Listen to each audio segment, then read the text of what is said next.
projet de maison du développement durable et d'une miellerie municipale.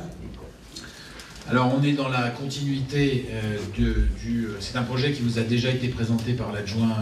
Marc Frison-Roche lors du vote du budget, qui avait été en tout cas évoqué assez en détail. On est dans la continuité de ce qui a été entrepris pour l'année verte, avec cette volonté de notre part de respecter la biodiversité, qui s'est manifestée à travers le passage au zéro produit phytosanitaire dès l'année 2016, qui s'est traduit par l'implantation de vergers, par le projet de parc et par un fleurissement plus naturel. C'est également un projet qui se situe dans la continuité des implantations de ruches qui ont été réalisées à Saint-Dié-des-Vosges, en haut de la Tour de la Liberté, dans le jardin de la médiathèque communale et également à proximité de la station de pompage de Gratin, donc à proximité de l'endroit où nous prévoyons un investissement aujourd'hui. Donc il s'agit sur le bâtiment qui était l'ancien bâtiment de gardien de cette station de pompage, qui est un bâtiment de 90 mètres carrés, d'aménager, donc d'abord de rendre accessible aux personnes à mobilité réduite ce bâtiment, et d'aménager un espace, ou plutôt 4 espaces, un espace qui sera mis à disposition d'apiculteurs amateurs afin de récolter du miel dans de bonnes conditions sanitaires, un espace pédagogique destiné à la biodiversité pour sensibiliser les enfants à la biodiversité à travers l'exemple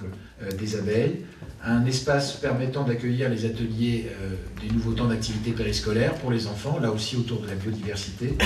et un espace pour accueillir des ateliers de conditionnement de fruits issus des vergers municipaux, puisque vous avez vu que nous avons planté un certain nombre d'arbres. Alors je précise que cette volonté de créer une maison du développement durable et une miellerie municipale n'est pas isolée, puisqu'on trouve des initiatives semblables à Nancy, à Vitry-le-François, à Marseille, à Bordeaux, à Longjumeau, par exemple, et que c'est un projet qui est à la fois un projet innovant, je l'ai dit,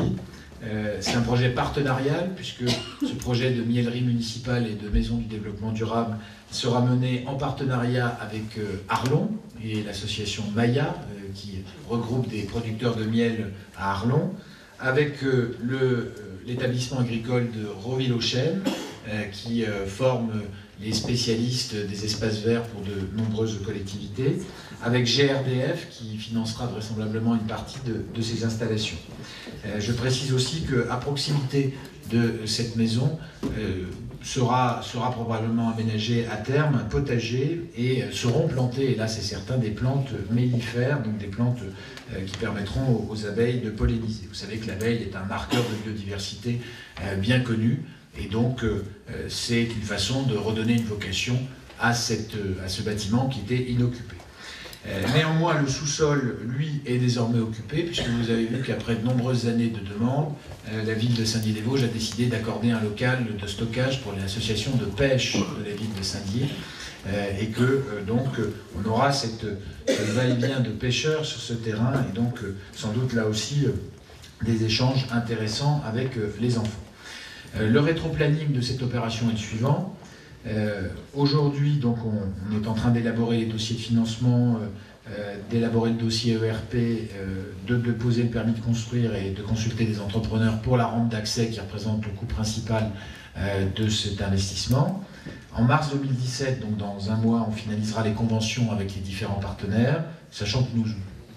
pensons que nous aurons un bon niveau de subvention sur ce projet. En avril 2017, il y aura donc un chantier école à proximité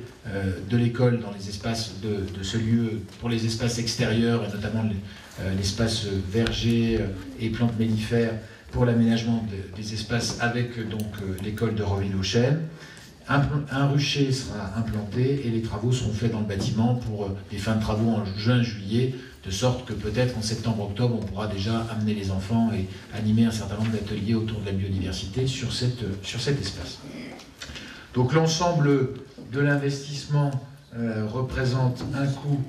prévisionnel de 88 000 €, sachant que le coût principal, le coût de 30 000 € est lié à investissement PMR, donc personnes à mobilité réduite, qui représente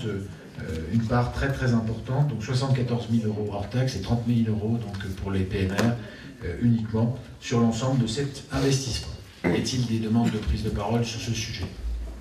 Il n'y en a pas, nous pouvons donc passer au vote. Qui est pour? Qui est contre? Qui s'abstient? C'est adopté à l'unanimité, je vous en remercie.